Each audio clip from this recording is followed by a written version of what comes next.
सभी को मेरा नमस्कार। मैं आकाश सिंह आज उस पुराने मुद्दे को फिर से दोबारा लेकर आया हूं। जिस तरीके से आप नेपाल की स्थिति देख रहे हैं वर्तमान में क्या हो चुकी है, नेपाल कहीं ना कहीं तबाह हो चुका है। उसके कई सारे कारण हैं। हम जान सकते हैं कि भाई ये नेपाल का जो आज हम देख सकते हैं तबाह हो चुका है, जिसे हम बांग्लादेश को भी कह सकते हैं, क्योंकि बांग्लादेश के अंदर जिस तरीके की स्थिति आई थी सेम उसी की प्रकार से नेपाल के हालात भी नजर आ रहे हैं। क्योंकि नेपाल में जो हालात हैं वो बांग्लादेश से कहीं हटकर नहीं है, कहीं उससे गंभीर भी नजर आ रहे हैं। क्योंकि जिस तरीके के वहां के हालात वर्तमान में देखे जा रहे हैं वो नेपाल की उस अर्थव्यवस्था को तहस नहस कर दिया है, जिसको एक लंबा समय लगा था बनाने में। हम कह सकते हैं जब नेपाल की स्थिति यहाँ तक आने के कई सारे कारण हैं। जैसा कि नेपाल में अगर हम बात करें 2008 में जब लोकतंत्र को उसने अपनाया था, तो उस समय जो नेपाल की जो जनता थी उनको एक बहुत ही बड़ी उम्मीद थी कि अब लोकतंत्र आया है तो उनके जीवन में कुछ ना कुछ खुशहाली लेकर आएगा। परंतु कहीं ना कहीं जो नेपाल के अंदर बैठी राजनीतिक पार्टियां हैं उनके सभी सपनों को, कहने का मतलब है, पानी फेर दिया। कारण क्या रहे? पिछले जब से 2008 से नेपाल लोकतंत्र अपनाने के बाद अभी तक कोई भी ऐसी राजनीतिक पार्टी नहीं है जिसने अपना 5 सालों का पूरा कार्यकाल किया हो। ये भी एक कारण है, क्योंकि ये खींचतान के बीच में राजनीतिक पार्टियों के और भ्रष्टाचारी ये जो बढ़ते गए मुद्दे, ये कहीं ना कहीं बेरोजगारी, महंगाई, इसको बढ़ाते चले गए, जिसका परिणाम ये हुआ कि युवा लंबे समय से इस पर चर्चा और इस पर सरकारों से मांग कर रहे थे कि महंगाई और बेरोजगारी के लिए कुछ करें। परंतु कहते हैं ना कि राजनीति में जब बैठ जाते हैं कुर्सियों पर तो हटने का मन नहीं करता। और उसी प्रकार से कि जनता की आवाज को अनसुना किया जा रहा था और जनता इसी का विरोध करने के लिए आज जेनजी, जो हम जेनजी क्या है? जेनजी एक वो शब्द है जो नेपाल के यूथ को कहा जाता है, युवा को कहा जाता है। उसने जब ये बागडोर अपने हाथों में ली और आज उसका परिणाम आप देख सकते हैं। सरकार से गुहार करी, जो मीडिया थी वो भी कहीं ना कहीं इनकी आवाजों को दबाने का काम कर रही थी, और इसका परिणाम वहां के जो प्रधानमंत्री थे उन्होंने इनकी आवाजों को अनसुना कर दिया। और कहीं ना कहीं जो सोशल मीडिया एक उनका माध्यम था उसको भी उन्होंने बंद कर दिया, जब अब उनके पास कोई भी ऐसा माध्यम नहीं था जिससे सरकार पर वो दबाव डाल सके। और यही कारण जो तख्तियों पर लेकर के अपनी आवाजों को उठा करके कुछ दिन पहले से हम देख रहे हैं कि शांतिप्रिय आंदोलन कैसे एक उग्र बन गया। क्योंकि शांतिप्रिय आंदोलन लेकर के चले थे जेनजी, जो कि हम कह रहे थे कि जैसे भारत या अन्य देशों में हमने शांतिपूर्ण कई सारे आंदोलन देखे, जैसे भारत के अंदर अभी हमने टीचर्स को देखा, स्टूडेंट्स को देखा, किसी भी प्रकार की हिंसा हमने नहीं देखी। ना तो हमने सरकार की तरफ से, ना तो हमने लोगों की तरफ से देखा। इसी प्रकार से वहां के युवाओं ने भी आंदोलन किए, परंतु हिंसा कहाँ भड़की? एक कहते हैं ना कि लोगों पर जो गोलियां चलाई प्रधानमंत्री के आदेश अनुसार, 20 से 22 से ज्यादा युवा मारे गए।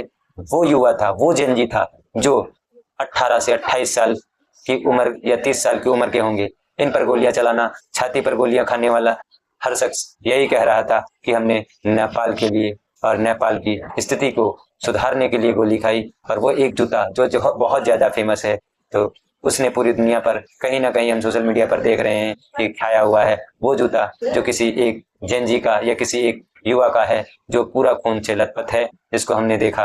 और इस तरीके की जो हिंसा प्रधानमंत्री ने युवाओं की आवाज को दबाने के लिए किया, जो कह सकते हैं हम बहुत ही शर्मसार है। लेकिन यहाँ पर प्रधानमंत्री को अपनी कुर्सी दिख रही थी, लेकिन यहाँ पर ये वो युवा थे जो कहीं ना कहीं नेपाल का ही हिस्सा थे, नेपाल के ही लोग थे।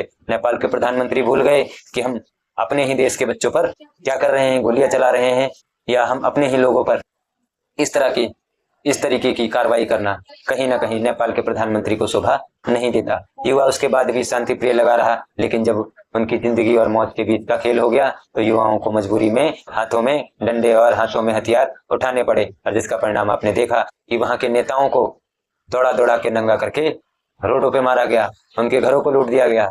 और कहीं ना कहीं एक तो ऐसे मंत्री रहे जिनके घर में लाखों करोड़ों रुपए हवा में उड़ा दिए गए, प्रधानमंत्री के घर को जला दिया गया, संसद भवन को जला दिया गया, और साथ के साथ कई बड़े होटलों को जो करोड़ों के या कह सकते हैं अरबों मिलियनों का इस समय हम कह सकते हैं तबाही मचाई गई। लेकिन ये तबाही तो जब तक थी जब तक प्रधानमंत्री को हटाने तक या कह सकते हैं सत्ता गिराने तक का था। लेकिन अब प्रधानमंत्री अपनी कुर्सी छोड़ना नहीं चाहते थे, लेकिन फिर भी सेना का दबाव, और सेना सुरक्षा की जब उन्होंने डिमांड करी तो सेना ने उनसे कहा हम सुरक्षा तो देंगे, उससे पहले आपको इस्तीफा देना होगा। उन्होंने इस्तीफा दिया और जनता से बच करके अपने घर से भाग निकले। शायद वो दुबई में जाकर के बैठ गए, परंतु ये जेएनजीओ ने उनके घर को भी छोड़ा नहीं, उसको भी तबाह कर दिया। लेकिन ये जेएनजीओ का जो हम कह सकते हैं अब तो इन्हें रुक जाना चाहिए, क्योंकि ये नेपाल किसी और का नहीं, ये जेएनजीओ का है, हम कह सकते हैं युवाओं का है, जो आज इस हिंसा को अति उग्र बढ़ाते जा रहे हैं।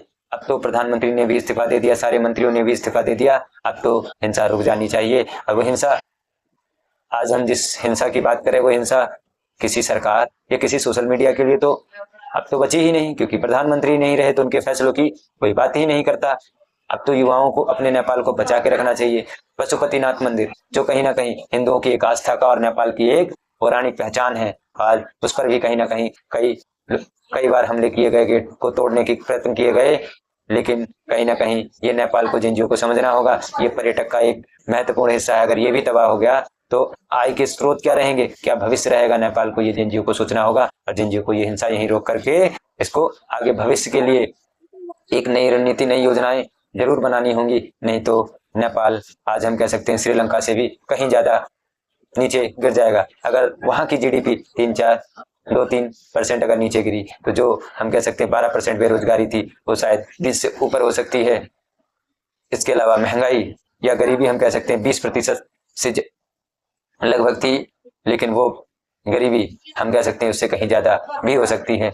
और आज इन्वेस्टर डर रहा है कि भारत के कुछ ऐसे व्यापारी या अन्य देशों के कुछ ऐसे व्यापारी जो कहीं ना कहीं बड़े होटल्स या किसी न किसी माध्यम से कंपनियों के जो स्थिरता बनी हुई थी, जो नेपाल की ग्रोथ को, नेपाल के विकास में महत्वपूर्ण भूमिका निभा रहे थे, लेकिन आज वो सब डरे और सहमे हैं। आज उनको अपनी जान, पैसा, बिजनेस, सब चीज का खतरा नजर आ रहा है। अब बस एक ही आवाज आ रही है कि बस हमें यहाँ से निकाल लिया जाए, क्योंकि उनके सारे बिजनेस, सारी जिंदगी की पूंजी तबाह हो चुकी है। क्योंकि जेएनजीओ का ये जो अब आंदोलन जो है लूटपाट का आंदोलन बन चुका है। जैसा कि कई सारे मॉल्स को लूट लिया गया है, वहां की दुकानों को, शॉप्स को कुछ नहीं छोड़ा, यहाँ तक कि संसद को पूरी तरीके से तबाह कर दिया गया। वो संसद जो 1903 में बनाई गई थी, आज उसकी छत से लेकर के दीवारों तक जर्जर कर दिया गया। यहाँ तक कि भी नहीं माने जेएनजीओ ने, अब और ज्यादा हिंसा अपना ली। जैसा कि आज हमने देखा कि कुछ लोगों ने तो फिलहाल हिंसा को बंद करके और सड़कों पर आकर के साफ सफाई का काम भी करना प्रारंभ कर दिया है, लेकिन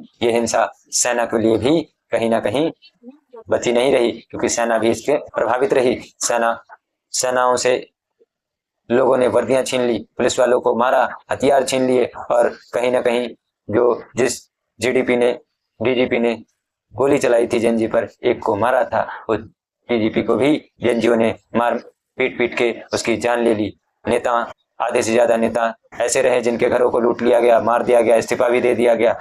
लेकिन कहीं ना कहीं ये स्थिति नेपाल के अंदर बहुत ही गंभीर रूप ले चुकी है, और इसको अभी इस हिंसा को यहीं पर जेएनजीओ को रोकना होगा, नहीं तो आने वाला भविष्य जेएनजीओ का खतरे में हो सकता है। आज हम उन जेएनजीओ से कहते हैं कि जो तुम्हारी मांगे थी वो तो कहीं ना कहीं पूरी हो गई, लेकिन अब हिंसा को रोक करके अब नया नेपाल का भविष्य निर्धारित इन्हीं को करना होगा, क्योंकि अब कोई दूसरा रास्ता नहीं है।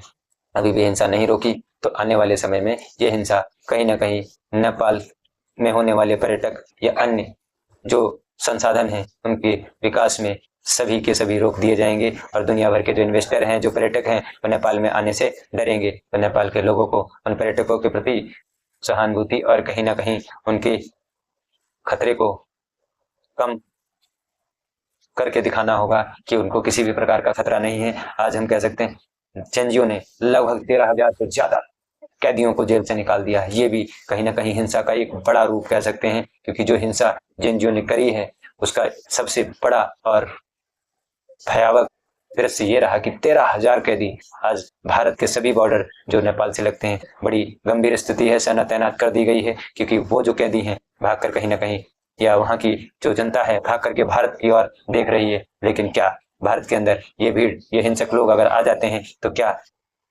अब पाकिस्तान के बाद श्रीलंका, श्रीलंका के बाद बांग्लादेश और बांग्लादेश के बाद नेपाल हमने देखा, क्या भारत का नंबर है? ऐसा नहीं है। भारत कहीं ना कहीं वो लोकतांत्रिक देश है, वो मजबूत देश है जिसकी हम लंबे समय से, लगभग 75-80 साल लगभग होने वाले हैं, देखते आ रहे हैं कि ऐसी नौबत अभी तक तो नहीं आई है और आगे भी नहीं आएगी। हमारा भारत सशक्त है और हमारे युवा कभी भी हिंसा का रास्ता नहीं अपनाएंगे। जैसा कि कई सारे ऐसे मीडिया चैनल्स भी रहे नेपाल के अंदर जिनको जला दिया गया, जिन्होंने आवाज नहीं उठाई। हम भारत के मीडिया के सभी उन चैनलों को जरूर कहना चाहेंगे कि आज आप देख लीजिए नेपाल के अंदर किस तरीके की स्थिति है। सभी मीडिया चैनल्स को जला दिया गया और कहीं ना कहीं गोदी मीडिया जिसको हम कहते हैं, इस तरह की मीडिया को समाप्त करके और आज एक नए प्रारूप को मौका दिया है कि भारत के अंदर जिस तरीके की मीडिया है इसको भी अपना रूप बदलना होगा। नहीं तो नेपाल की हिंसा कभी भी भारत के अंदर रुक ले सकती है और भारत के अंदर सबसे पहला जो कारण रहेगा वो भारत की मीडिया हो सकती है। जिस तरीके से नेपाल की मीडिया ने अगर आवाज उठाई होती तो आज युवाओं को वो आवाज उठाने के लिए हिंसा नहीं करनी होती, ना मीडिया को जलाना होता, ना संसद को जलाना होता, ना मंदिर, ना कहीं लोगों के घर, ना दुकानें, ना नेताओं के घर लूटने होते। वो आवाज अगर आज मीडिया ने उठाई होती तो हम बात कर सभी मीडिया कर्मियों से यही कहेंगे कि अपनी आवाज को बुलंद रखें और लोगों की आवाज को सुने और जनता की आवाज को नेताओं तक पहुंचाने का कार्य करें।